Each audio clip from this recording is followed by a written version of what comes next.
Lecture 1, November 8, 1960. Ladies and gentlemen, 1. It is well known that Gustav Mahler was passionately interested in Dostoevsky, who stood for something quite different in the years around 1890 than he does in the age of Moeller van den Broek. 2. On one occasion, during an excursion with Schoenberg and his pupils, Mahler is said to have advised them to spend less time studying counterpoint and more time reading Dostoevsky. And Webern is supposed to have responded with heroic timidity, "Pardon, Herr Director, but we have Strindberg." The story is probably apocryphal, but it may aptly be applied to the relationship between ontology and the dialectic. For the last thing we want to say here is we have Strindberg, or we have the dialectic.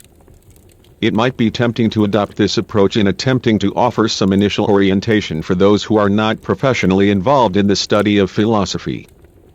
But in these lectures I specifically want to get beyond anything resembling a philosophy of standpoints. Point 3. In other words, I want us to relinquish the idea that we can endorse the position of ontology on the one hand or that of the dialectic on the other. For then we would already feel as though the task were to choose between such standpoints.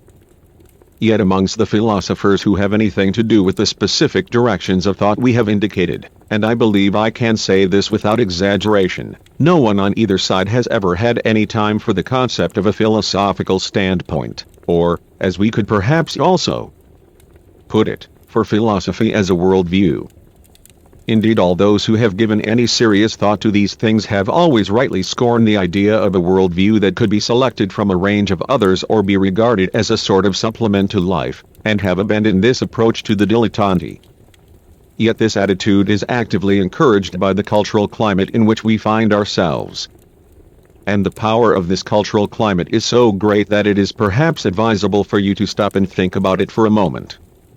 In other words, to think about the way in which everything between heaven and earth, and most certainly everything in the realm of the mind, is constantly presented in such refined and congealed forms and simply laid out for you to choose from. This is what I generally describe as the refined consciousness that is expressed in such commodified brands of thought. As it happens, I read only recently about a discussion about the radio where someone with a supposedly theoretical interest in the role of radio in contemporary culture, his name is Malitsky IV, claimed that people emphatically have a right to be presented with a range of images which they can proceed to choose from. And, God knows, that all sounds very democratic, sounds as though we had a free choice between high and low. But in reality this already presents the world of mind and culture like a range of cars for sale, where you can get something cheap, like a tiny Volkswagen, if any are still to be found, or something extremely expensive, like a Cadillac imported from America. I think it is a good idea for you to reflect upon these things so that you will have some idea in advance about what these lectures will really be concerned with. On the one hand, I certainly do want to satisfy your curiosity about what stands behind the alternative we are talking about here.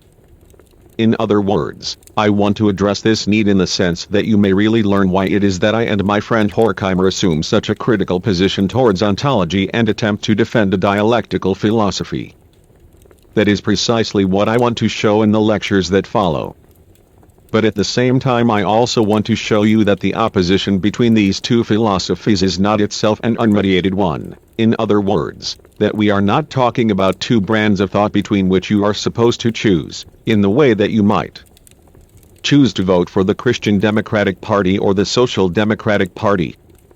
For the approach I am offering you here is intended as a well-motivated and well-grounded approach rather than one that is based in an arbitrary fashion on a so-called decision. For the approach presented here must be understood as one that springs from the matter itself. Thus, instead of a choice between what are merely worldviews, you may get a genuine sense, if I succeed in what I am trying to do, of what we might describe as philosophically motivated thought, in contrast to the kind of thought that is interested merely in establishing a standpoint. But let me also qualify this somewhat straight away, since I certainly have no desire to rouse any false expectations amongst you. For the rigor which the following considerations may claim for themselves is not the same as that with which you are familiar in the field of the positive sciences, for example, or of the mathematically oriented natural sciences. The structural rigor which belongs to philosophy, and which allows philosophical thoughts to acquire their own plausibility and justification, is very different from that of the natural sciences. Above all, for the kind of fundamental philosophical controversies with which we shall be concerned in the coming months, we cannot presuppose or appeal to the structure of the positive sciences, because the form and character of scientific thought itself is something that is first constituted by reference to those constitutive questions of philosophy which need to be addressed in their own right. We would therefore fall victim to a Husteron PR Tehran 5 if we try to turn science, and the procedures associated with science, into the criterion of those considerations which for their part also precede science and are supposed to provide a critical investigation of science itself. And this is a point, incidentally, where I may say at once, although this may well astonish many of you, that I find myself in agreement with Heidegger. First of all, I would just like to outline the path which I hope to follow in these lectures. In general, of course, I am not very sympathetic to such announcements in advance.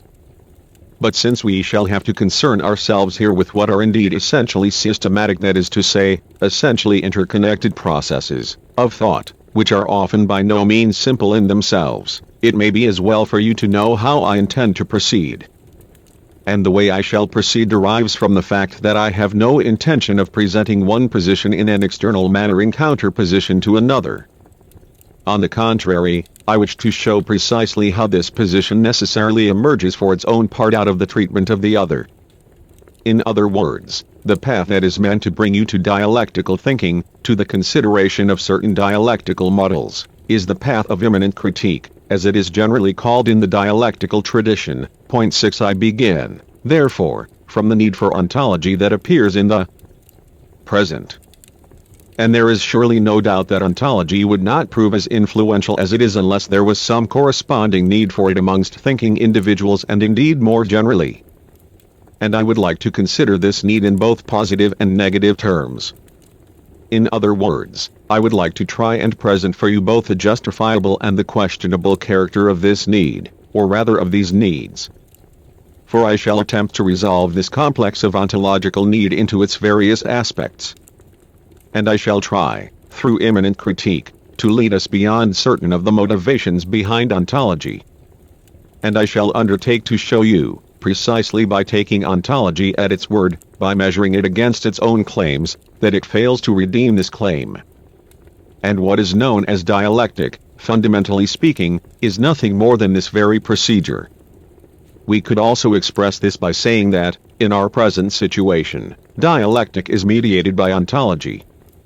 And the analyses which lead us towards dialectical statements are, in a certain sense, by no means unrelated to the kind of phenomenological analyses which originally led towards ontology. I could reveal this affinity by direct reference to Hegel himself, and specifically to his logic. Later on in the course of these lectures, once I have said at least something about the texture and structure of Hegelian thought, we may be able to go into this point in a little more detail. This is dialectic, that the transition to dialectic consists precisely in the self-reflection of ontology.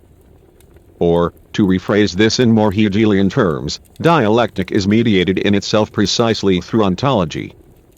That I am not simply declaiming empty words here, or simply indulging in idle speculation, and that these very considerations emerge from the philosophical tradition itself, is something you may readily and trenchantly confirm for yourselves. For one of the most fundamental texts of dialectical thought, Hegel's Greater Logic, namely the Science of Logic, opens with the doctrine of being, and the dialectical movement itself only gets going through an analysis of the concept of being, that is to say, through an analysis of what being really means. Yet it is entirely characteristic that modern ontology, inasmuch as it is a philosophy of being, specifically ignores this dialectical movement which is involved in its own concept. Once I have unfolded this transition to dialectic in what I hope is a fairly convincing manner, I shall then attempt, in the closing lectures, to develop and present certain categories and models of dialectical thinking itself. But before I begin to talk to you about the ontological need, 7 about its justifiable or unjustifiable character, I think I ought first to say something about what ontology actually is. But that is easier said than done. For the concept of ontology, like every philosophical concept, which is never just an arbitrarily stipulated piece of terminology, only really unfolds its wealth in and through the investigation of the matter itself. Now it is particularly difficult in this case to begin with a universally accepted definition of ontology, since, as people like to say, there is no scholarly consensus regarding the meaning of this concept. You will probably know that there is a whole range of supposedly ontological approaches in philosophy, of which Nikolai Hartmann VIII was one of the first representatives in Germany. And if you read the writings, and especially the later writings, of the most famous ontological philosopher in Germany, namely Martin Heidegger, you will find that what Hartmann understands by ontology, namely a return to realism, the doctrine which affirms the existence of the external world independently of consciousness, is rejected as an authentic criterion of ontology by Heidegger, at least implicitly, and is described as a far too superficial view of the matter. And again Heidegger is quite right here.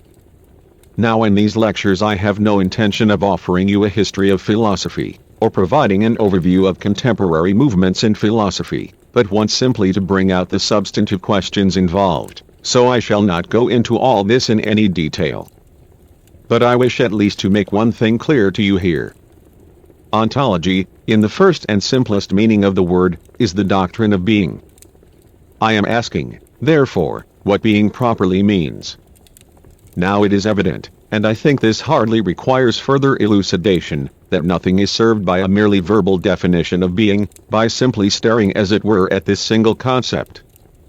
It is quite true, in the later phase of Heidegger's thought, that it is often difficult to avoid the impression that the somewhat richer vein of existential ontology which he started has actually increasingly contracted to the single concept of being, has turned into an insistent meditation upon this one concept, has become something that can now hardly be described as a thinking through of this concept, but resembles a kind of obsessed and fascinated staring at the same. Remarkably enough, this attitude to the concept of being was anticipated and scorned by Hegel himself. For he had already recognized and sharply criticized this attitude to the concept of being in the work of Jacobi 9. But if we ignore all that for the moment, and for the purpose of our introductory observations today simply consider what has been influential under the name of ontology, then it is clear we are not merely talking about, or not simply about, what Heidegger pointedly calls the question or the problem of being, the question concerning being which seems to require a conclusive answer. For we also find an attempt to unfold a structure in which this very being presents itself. I am thinking of the way that the older traditional forms of ontology, especially the ontology of Aristotle and that of Aquinas which was so closely connected with it, presented ontology as an articulated structure of fundamental concepts. In the earlier, original stages of ontological thought there was also talk of the articulation of being, something which served only to magnify the pathos of the concept of being. For this concept cannot simply be pinned down at a stroke, as if it were just like any other concept. In order to get a hold upon the concept of being, it was also necessary to develop an entire network of concepts which alone was capable of yielding what the concept of being really signifies. When Heidegger introduced the concept of framework 10 in one of his later texts, something which sounds terribly concrete but also reveals the same ontological intention, you can see that this attempt to answer the so-called question of being, the question of what being really is, by reference to some kind of structure is just as clearly at work in the ontological schools of today as it was in the past. Ontology, then, is meant to be the doctrine of being. I am well aware that such an assertion, which looks very much like a definition and which can indeed be derived from certain passages in Aristotle to which I shall return later on 11, will not initially be very helpful. But this is just how it is with philosophical concepts and doctrines, when we encounter them in this isolated form, above all without that characteristic difference that marks them off from what they are actually challenging or contesting, from what they are responding to, then they say very little to us. And I can imagine that, when you hear that ontology is the doctrine of being, or the doctrine of those structures which together constitute being, you may well react by saying, well, then, these are simply the concerns of philosophers, and of course they want to tell us a story about being, But what is the point of this talk of being as such? I shall turn more closely to what I should like to call the historical significance of this entire problematic when I come to talk about the ontological need in the next few sessions. But I should like at least to open up this perspective for you here and point out that the ontological philosophy that arose in response to Husserl's phenomenology was first expressly formulated as ontology by Max Scheler and then became especially influential through Heidegger, that this ontology owes its effect and possesses its force through opposition to neo-Kantianism in particular and the position of idealism in general. If I remember correctly, Heidegger says in his essay on the essence of ground that the difference between ontological thinking and idealism is not the decisive thing. 12 And let me say right away that the relationship between ontology and idealism is an extraordinarily complex one, and that the thesis, which I myself shall present to you in this regard, is directly opposed to the usual views, at least, which place idealism in straightforward opposition to ontology. But first it is necessary to understand the pathos which belongs to the so-called question concerning being, why people become so enormously excited about the problem of being, why this whole issue has proved so influential, and terms such as attunement, situation and other such expressions 13 have almost seeped down into radio announcements and toothpaste advertisements. But in this connection it is good for you to realize what lies behind this entire philosophical movement, which is by no means internally unified and whose representatives are constantly at one another's throats, and that is the thought that the question concerning being is emphasized or prioritized over the question regarding the status of knowledge. Indeed, I believe that we can identify this as the fundamental motif of ontology, and thereby recognize its essential distaste for a philosophy that had basically become nothing but methodology, had been reduced, in other words, to the question of how we think, or of how objects are constituted by thought or consciousness.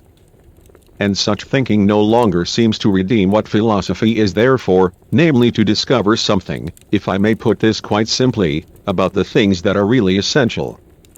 Now this tendency which ontology specifically rebels against is very evident in Kant. And when Heidegger emphatically claims Kant for ontology, it certainly has to be admitted, and we shall come back to this in detail later 14, that there are indeed ontological aspects in Kant, and that Kant was anything but a simple subjectivist. Yet in the first instance Kant specifically prohibited us from making absolutely binding claims about being, God, freedom and immortality, in other words, about the ultimate objects of metaphysics. And the need to say something really binding about these essential things, rather than just abandoning them to some kind of Sunday worldview, is surely one of the essential needs that have motivated this question concerning being. Ontology is thus a philosophy concerned with being in pointed opposition to a philosophy which remains essentially dedicated to a preliminary question, namely the question of how knowledge is possible at all, but which generally no longer gets to what is supposed to be known, to what knowledge is essentially concerned about. Now at one point in being and time Heidegger expressly defines ontology as the explicit theoretical questioning concerning the meaning of beings. 15 This formulation is difficult and in a certain sense is also easily misunderstood. And I believe you should not simply take this statement, which will surely be familiar to all of you who have read Heidegger, as naively as it may here appear, as if we were talking about any beings you care to mention and were supposed to try, in a kind of mystical speculation, to interpret their meaning in terms of some secret divine meaning of creation or of metaphysical processes somehow hidden or concealed within the creation. For the expression meaning, and I should say this right away, since we will have a lot to say about this, is ambiguous in all the ontological schools of today. And any critique of the concept of ontology must pay particular attention to this concept of meaning. On one side it derives from phenomenology, which is essentially the analysis of meaning, an attempt to clarify and determine the meaning of concepts. But it also possesses a certain metaphysical quality. What is the meaning of all this? What does this really mean for us? But even this is not the decisive thing here. If ontology is defined by Heidegger in this context as the question concerning the meaning of beings, this actually already harbors the answer which those of you who have not yet specifically engaged with all this will hardly expect, namely that the meaning of beings is precisely supposed to be being. And here I come right to the central complex of issues which is essential for the whole problem of being, namely the question of the relationship between being and beings. Or, to describe this opposition in the Greek terminology from which indeed it derives, the distinction between to on where the neuter singular form of the participle corresponds to our being, and ta anta, where the plural form corresponds to the concept of many and various individual beings. Now you might initially think, and grammar only encourages this, that being is nothing but the most general concept that covers all beings. So that all, taken together, would specifically comprise being.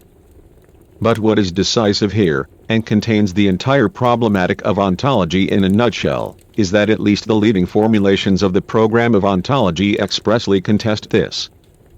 Thus, for ontology, being is not simply the most universal concept that subsumes all particular beings, for being itself is alleged to be something qualitatively other than what it covers. That may all sound rather mystical to you. But it is relatively easy to understand what it means when you reflect on a concept which in an everyday context is expressly opposed to the concept of being, and which is expressly opposed to it in Hegel too, namely the concept of essence. Essence signifies that which first really allows any and every being to be what it is in accordance with its concept. Whatever has being is supposed to have an essence. Thus when we perceive all the items of clothing in this room which exhibit shades of red, then the relevant essence is the red itself, which reveals itself in its various adumbrations, as the phenomenologists say, in these particular items 16 the distinction between the two, and it is imperative that you understand this from the start, if only terminologically, if you are to grasp what is involved in this discussion about being, is supposed to be this. Ta anta are the beings that exist in fact, namely that which is individuated in space and time, as Schopenhauer and indeed Husserl would put it. That which is individual and particular in space and time is therefore what corresponds to the expression ta anta. Then, in contrast to this, there is the purely conceptual essence that is supposed to possess validity as something abstract that is independent of such individuation. This essence, at the very highest level of abstraction, is supposed to be to on. This is therefore the concept of being that you are dealing with here. And I have elucidated this concept of being quite simply in the way you may encounter it in everyday consciousness, namely through abstraction. There is an essence red independently of the particular individuations of red that are to be found 17, and in a very similar way we can also form the highest possible abstraction being independently of the individual beings which are grasped under this concept in each case. At least from the genetic point of view, this is the path we take in order to form this concept of being, which, as I believe I have shown here, has much more to do with the concept of essence than what you would generally tend to understand by being. Yet it is no accident, as I also want to point out, that ontological philosophy in its most consistent form calls this something that we are talking about being rather than essence. And this already brings us to a key thesis that is distinctive of modern ontology, at least in its most radical form, for this philosophy claims it is a mere illusion or misunderstanding on the part of abstractive, organizing, classificatory and scientific thinking to suppose that we first derive this concept of being from all the individual beings there are, that it is something secondary in relation to the latter, that it is a false reflection of what is the case in a consciousness that is lost to being, as Heidegger would say, or no longer capable of sustaining the concept of being. Indeed, today Heidegger would go so far as to say that, sensu strictissimo, being is not actually a concept at all.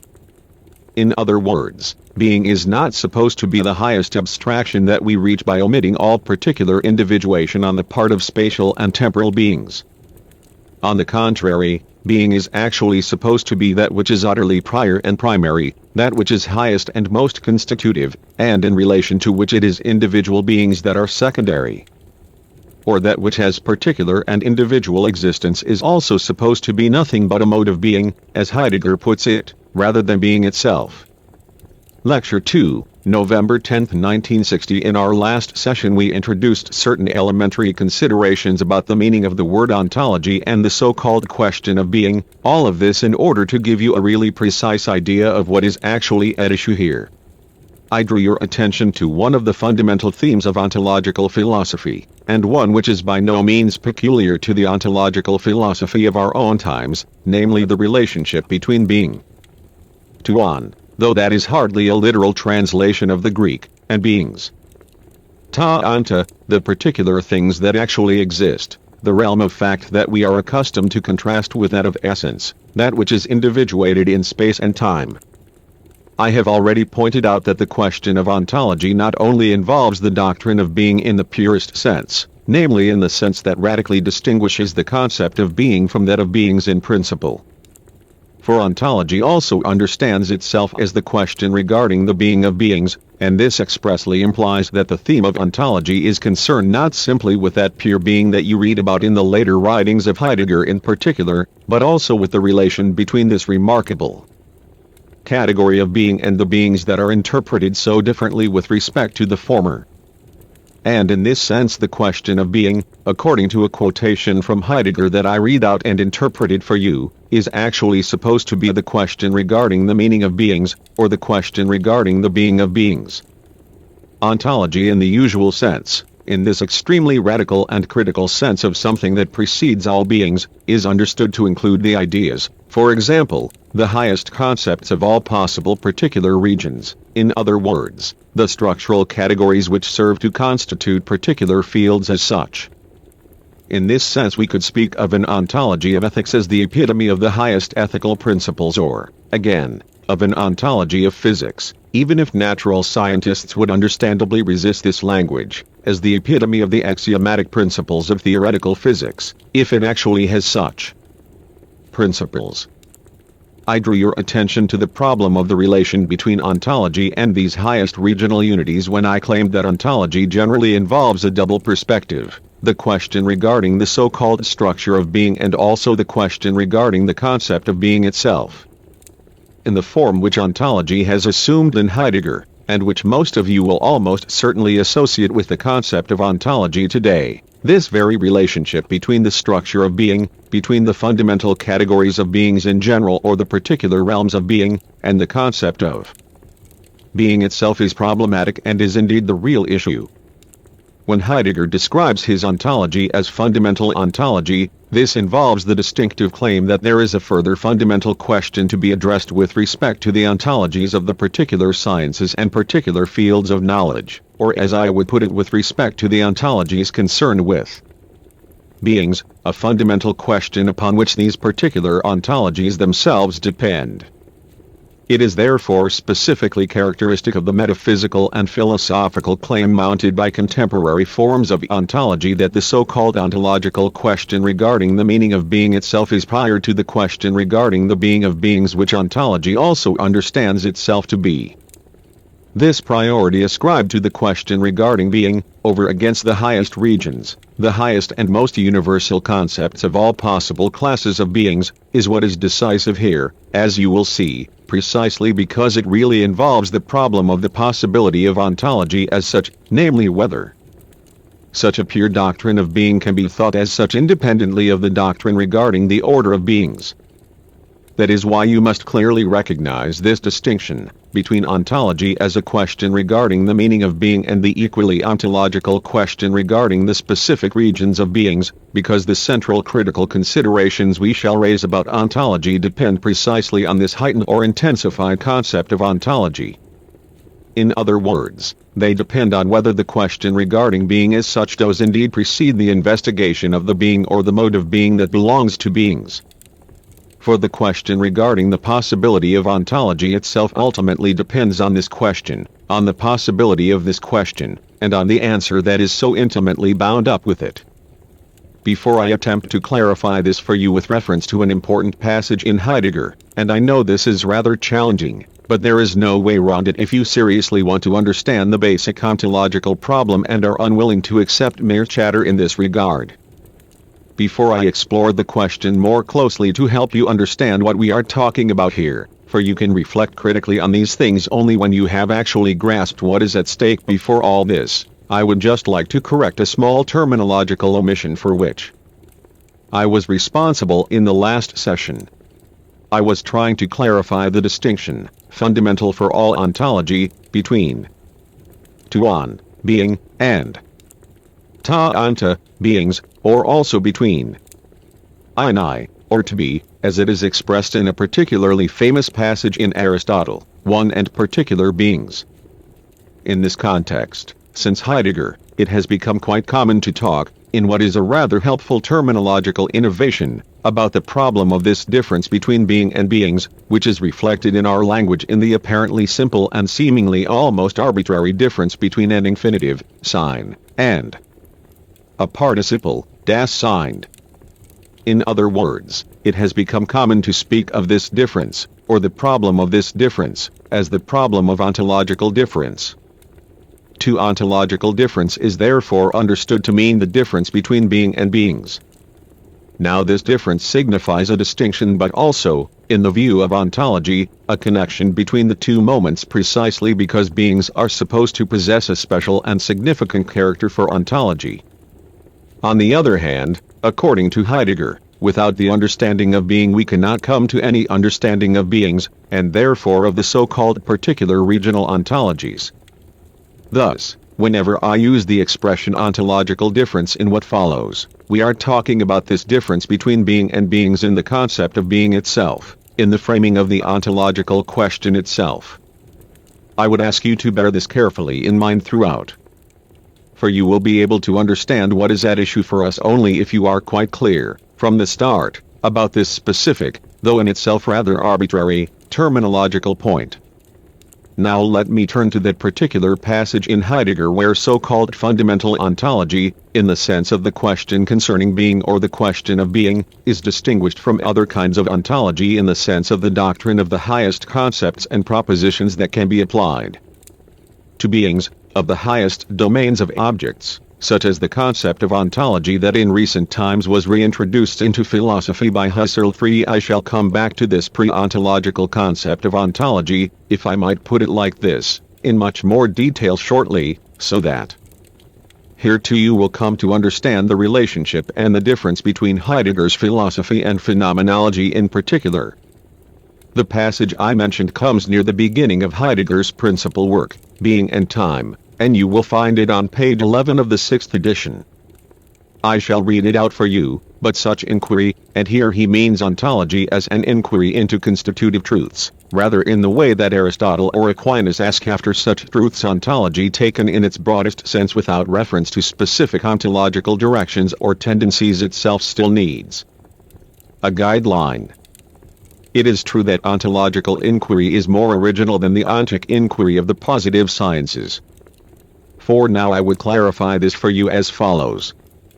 You must clearly distinguish between three levels here. First, there is the level of ontic inquiry. Put simply, this is the level of naive immediate scientific questions about what is the case, what law governs the duration of sound, what particular mathematical propositions hold or perhaps hold only with specific qualifications, what historical events can be said with certainty to have transpired at what time. These are the kinds of questions which may initially be described as ontic in character. Then there is the level of ontological questioning in a rather naive sense, if you want to put it that way, namely questions concerning the highest principles that are constitutive in each case for a particular science or form of inquiry. Here, for example, we ask questions such as these: what are the fundamental principles that hold for history in general? What is history itself? What do we mean by motivation in history? What is causality in history? What do we mean by relevance in the context of history? Or, again, what principles or regularities are operative in philology? Or, to take an example I mentioned earlier, what are the immutable axioms of theoretical physics, if indeed there are any? This is what Heidegger calls ontological questioning in the naive sense, the question concerning the basic truths that, as truths about beings, are supposed to underlie all beings or entities that are investigated by particular disciplines, and here we are thinking specifically of scientific disciplines. This ontological questioning, according to Heidegger, is certainly more original than the ontic questions of the positive sciences, the simple questions about what is the case which I mentioned before. He continues, but it remains naive and opaque if its investigations into the being of entities leave the meaning of being in general undiscussed. 5. Thus, according to Heidegger, you can certainly ask about the being of beings in the context of the particular sciences. In other words, instead of simply asking about historical facts, you can ask about what historical change means, about what history itself is. Or, to put this really simply and to set aside the elaborate terminology, you can ask any of these kinds of questions within the context of science or systematic knowledge itself. As a scientist or researcher, you can reflect internally upon the knowledge you possess. You can think about what such knowledge means and about the highest and most general propositions which it presupposes. But, according to him, if you do actually think in this way about the being of beings, if you ask, for example, what makes a historical datum into something historical as such, and even if this question is, for him, more original, that is constitutively deeper than any particular historical questions, this questioning is itself still naive. It is still unreflectively caught up in the business of particular scientific knowledge, or in the business of everyday consciousness, unless you also specifically think about the concept of being that is bound up with it, about what is constitutive for history, or what is constitutive for physics, and do so in such a way that you confront the meaning of being in general, in other words, what being in general actually means. Heidegger continues, and precisely the ontological task of a genealogy of the different possible ways of being, a genealogy which is not to be constructed deductively, requires a preliminary understanding of what we really mean by this expression being. 6. I would draw your attention to the fact, as I had already pointed out, that the concept of meaning in this philosophy is ambiguous. While it sometimes refers to metaphysical meaning, it is sometimes used in a simply semantic analytical sense, or is supposed to tell us what a technical term means. In this sense, at least according to the method, the semantic interpretation of being enjoys priority in the context of fundamental ontology. In other words, the question concerning the meaning of being here really implies nothing more, according to the good old phenomenological rules of the game, than that you should understand what is actually meant by the expression being. Yet in Heidegger we can see in the most remarkable way how all these categories begin to fluoresce, as it were, and in a certain sense always mean more and something other than they do in the place they occupy. This is very characteristic of the atmosphere of this philosophy and something which, from a dialectical perspective, is by no means simply a shortcoming. On the contrary, there is also, if I may say so, something positive and very deep here, for every individual concept that we employ, unless we are speaking according to the established scientific rules of the game, means more than it can mean simply in terms of its specifically defined place. Heidegger continues as follows, the question of being thus aims not only at an a priori condition of the possibility of the sciences as I had already pointed out. Our understanding of the meaning of the word and the concept of being in general in this sense is prior to the fundamental categories and axioms, or the fundamental principles, which we find in the particular sciences, and therefore belongs to a sphere which, for this philosophy, is itself supposed to constitute the sciences and scientific thought in the first place. And not only the sciences, which examine entities as entities of such and such a type, and, in so doing, already operate with an understanding of being, but also for the possibility of those ontologies themselves which are prior to the ontical sciences and which provide their foundations. 7. We could thus describe this as a distinction between the ontologies of the ontic, that which makes particular regions of beings into what they are, and the genuinely ontological questions which are addressed to the concept of being itself. Heidegger goes on, all ontology, no matter how rich and tightly knit a system of categories it has at its disposal, remains fundamentally blind and perverts its innermost intent if it has not previously clarified the meaning of being sufficiently and grasped this clarification as its fundamental task. 8. Thus the clarification of the meaning of being, of what being really signifies, is the essential task of ontology understood in this radical sense, and this is precisely what fundamental ontology is. This is the difference between fundamental ontology and the individual concretely conceived ontologies that we find so abundantly represented, for example, in Nikolai Hartmann or the modern neo-scholastic tradition. And here I should already like to draw your attention to a problem within this particular passage from Heidegger, a passage which may have helped to clarify for you the distinctive approach that we are dealing with here. I have attempted to bring out certain principal themes of this approach and why they appear so plausible. But with regard to this approach as I have presented it to you, I must say right away that I simply cannot swallow it in the form in which it has been set forth. But here there are two questions I should like you to think about, when he says that ontological questioning is more original than the onto-questioning of the positive sciences, then to some extent this already implies, and you should pay very careful attention to this here if you are to become familiar with the atmosphere of this kind of thinking, already implies that the decision about the question Heidegger himself regards as the central question, as the so-called question of being, as the task of fundamental ontology, has itself been made. For it already implies that the ontologies of the individual positive sciences and their axiomatic systems are more original than the empirical findings they comprise. Now one might respond to this with a genetic account, and I think this is just what every thoughtful scientist would do, and say that the path involved in these regional ontologies, these supposedly fundamental truths of the individual sciences, is generally in fact the reverse. In other words, in concrete scientific work, in actual investigation, they emerge as a structure that is subsequent to the findings about what is the case and from which they are then derived. From the genetic point of view, therefore, this question concerning the origin looks very questionable at the least. We could also put this in a quite simple and straightforward way and say that most of the ontologies concerned with what concretely exists are actually abstractions which are themselves abstracted from the field of concrete beings. Now Heidegger, and every follower of Heidegger, would respond with extreme irritation at this point and vehemently insist that this is not at all what they mean by really original questioning. In other words, what is original here is not to be understood as what is earlier in any temporal or genetic sense.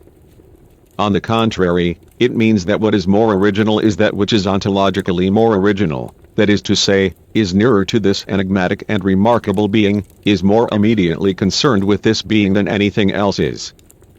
Yet if you try and escape this historically genealogical or genetic interpretation by tearing the concept of the original away from time in this way, by referring it to ontology as something which is itself more original, then you have actually prejudged the very theme of the ontological problematic, in other words, precisely the priority of being with respect to beings. Thus at this central point in this philosophy we already find a petitio principii. 9. What really needs to be shown, namely the priority of being with respect to particular regions of being, and preeminently with respect to particular beings, is presupposed as already harbored in the concept of what is truly original. Now Heidegger, who is an extraordinarily acute thinker, has naturally seen this problem too. And he has found an extraordinarily inspired expression for it in saying that the task for philosophy is not to escape this circle but to enter into it at the right point. 10. I would concede that there is something quite right about this. In other words, the idea that one could simply start from scratch, or provide some absolutely first principle in contrast to anything merely derived, the idea that underlies this constant worry about circular arguments and petitions principii, has something chimerical about it and leads ultimately to total subjectivism, the notion that an absolutely first principle can be derived from the pure determinations of thought. To this extent, therefore, I would accept Heidegger's argument, which I shall now present directly. But I also think there is a distinction or difference here, between the necessary qualification of continually asking back, and back, and back, something more characteristic of Heidegger, incidentally, than it is of dialectical philosophies, and a thinking which defends the concept of origin as utterly true and primal being. But such thinking basically already helps itself to the theme of probandum, namely the priority of being with respect to beings that bestows its distinctive savor, through its definition of what originality in this context means. I want you to understand precisely what I mean here. I want to say that the counter-objection that Heidegger brings against the purely logical objection that I have raised at this point may well be valid in general, but is not valid precisely here, where the content of philosophy itself that is at issue is presupposed in this way as something already given. This view of things, namely that philosophy is ultimately tautological, that it can only explicate what it already simultaneously posits, this is precisely the essence of the idealist philosophy from which, as we shall see, ontology seeks so emphatically to distance itself. This is why the thesis of the more original character of ontologies with respect to the merely ontic, and again of fundamental ontology with respect to individual ontologies, is so very problematic. Quite apart from this, I would also like to point out here that this cult of the concept of originality also suggests that the primal source to which everything else is led back in some kind of non-temporal manner involves a claim that is hardly unproblematic in itself. This is the claim, and here ontology really shows its rather traditional character despite its protestations to the contrary, that prima philosophia, that which is primary and originary, the arch, is truer and better and deeper than anything which issues from it. It is the kind of thought that Nietzsche once ironically characterized as the superstition that truth cannot possibly have arisen, that what has not arisen, what is utterly original, must also inevitably be truer. 11. I believe that the really decisive difference between ontological and phenomenological thought on the one side and dialectical thought on the other is to be discovered here. In other words, this primacy of the first, or, to put it paradoxically, this firstness, this priority of the first, this idea of tracing everything back to what is fundamental, cannot be accepted in the way it is proposed by ontology. And I believe the nerve of any critique of ontology in general, of an imminent critique of ontology, is intrinsically bound up with the critique of this dogmatically posited concept of what is allegedly original a concept, moreover, with certain overtones which only a highly prejudiced perspective could regard as entirely unconnected with specific social and political tendencies. It is tremendously important to me that you should see the things we are dealing with here very clearly and really understand what is involved, so let me restate the issue like this. Heidegger says, I do not deny that I am arguing in a circle, since all of the considerations and demonstrations that I present in order to show the more original character of being with respect to all individual ontologies, with respect to anything of an individual ontological or ontic character, already presuppose the project of fundamental ontology. But what I start with is that grain of the arbitrary and contingent, as it were, without which human thought cannot begin. And I would reply that Heidegger's argumentation is quite legitimate in principle but is too broad to capture what is really at issue here. As if Kant were to say, of course, that there are categories and forms of intuition is prior, as it were, to the whole critique of pure reason, and in the deduction of the pure concepts of the understanding and the transcendental aesthetic I cannot basically demonstrate anything but what I am really already presupposing. In one place Kant says that the fact that we have these categories and these forms of intuition rather than others is something that ultimately escapes the deduction itself. In other words, we are here confronted with something ultimate, something irreducibly given, something that has to be accepted. But this does not relieve him of the extremely arduous task of actually showing, if we just stay with Kant here, that space and time neither simply subsist nor inhere in the phenomena of our experience. Philosophy here assumes the serious task of clarifying and rigorously defending its own fundamental conception of the problem in intellectual terms. Yet this sort of commitment is essentially negated by Heidegger's approach. When you constantly read and hear that Heidegger's philosophy has gradually turned into a kind of mysticism, this should not be interpreted merely as the symptom of an aging philosopher increasingly mesmerized by the concept of being.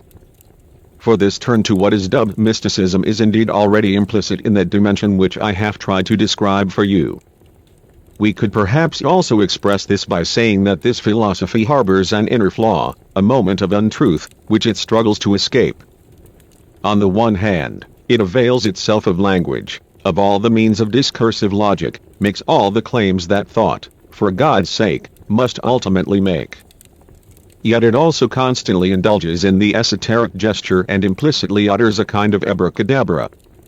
While it acts as if it wants to be thought of as philosophy or, as Heidegger would rather say, to invite be thinking, it actually suggests that thinking is ultimately inadequate, that, if you don't feel it, you won't get it 12, and even that mode of expression would still be far too ordinary. If being doesn't unconceal itself or illuminate itself for you, then it just stays in the dark.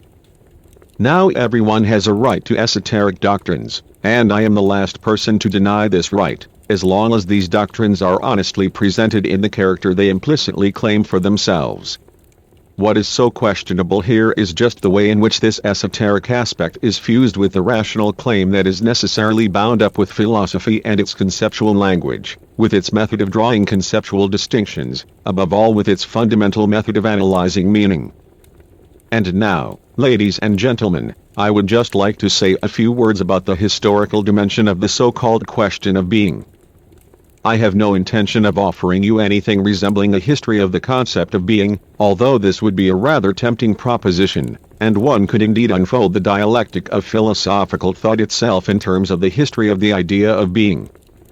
The emphatic question of the problem of being, as we find it in Heidegger, derives from a philosopher who plays a distinctive and decisive role for this whole way of thinking. Yet, while this way of thinking relates directly to this philosopher, it also repudiates the position in question from the start because it is not deep, radical and original enough. I am talking about Aristotle, who posed this question of being in the famous formulas of to t, and I and t to on. 13. These expressions are usually translated in terms of the question as to what being really is, although there are two striking things to be observed here. What we find in the second formulation, instead of the infinitive I is the nominalized participial form on, which is commonly understood to refer to the individual being or entity that is. This is something remarkable that fundamental ontology tends to pass over, since it hardly appears to confirm the idea that the less reflective ontology of the ancient philosophy neglected to thematize the ontological difference in the way that this appears in Heidegger. I shall say a few words later on about the particular way in which the ontological difference is a thematic issue in ancient philosophy as well. But what is even more remarkable in the first formulation here is the presence of the word N, which, literally translated, means was rather than is. I do not want to go into the philosophical problems involved here, for these are certainly very difficult questions. This word N naturally tempts us to interpret the question concerning being as what Goethe calls the truth of old 14, in other words, as that which has allegedly always and immemorially been what it is, with the notion of arch in the background. Indeed, in very early Greek philosophy, in the pre-Socratics, the concept of arch already possesses this remarkable double meaning. On the one hand, it means the origin, the first, the most ancient, and the adjective archaios just means very old, while on the other hand it also means the highest and most general principles of whatever particular conceptions of the world we are talking about. It seems likely that this N has exerted a certain influence here, and not enough attention has seriously been given to the question of whether this particular temporal construction of Aristotle's does not involve a regressive mythological aspect, that is, one that has not been reflected upon philosophically, although in the Heidegger school these very features, these archaic aspects even of so-called classical Greek thought, have been opposed, and opposed in expressly positive terms, to the modern and enlightened character that is already so strong in Plato and certainly in Aristotle. The question as to what being really is, this famous and indeed fundamental question of Aristotle's metaphysics, the question around which metaphysics in Aristotle essentially turns, goes back to Plato and the Eleatic tradition. And it ultimately only reflects the kinds of problems that had already emerged amongst these thinkers. For when Plato distinguishes that which possesses true being, or the idea, from to on, or non-being, in other words, from the individuated world and the world of space, that is basically a very similar distinction to that between to on or I, namely being, on the one side and the ta anta, namely beings, on the other. This thematic of ontological difference is therefore already implicit in Plato, as it also is, in a very similar way, in Aristotle. And this seems to confirm what I was saying in the last session. In other words, the emphatic concept of being which you find in the new fundamental ontology is actually, sensu strictissimo, not the concept of being at all but rather the concept of essence. For this concept of being, as you can see precisely from the distinction between what truly is and the realm of non-being, space. To on, the world of doxa, of appearance, derives from the world of ideas as conceived by Plato. Thus you will only properly understand the concept of being in modern ontology when you see it as an attempted reconstruction of the metaphysical concept of the idea that exists absolutely in its own right, as we find it in Plato, and which Plato himself inherited from the Eleatic tradition. Lecture 3, November 15, 1960. Before we go any further, I would just like to return to something from the last session, since I have heard that I may not have made myself sufficiently clear on the point in question, and it is very important to me that you really understand the quite fundamental considerations that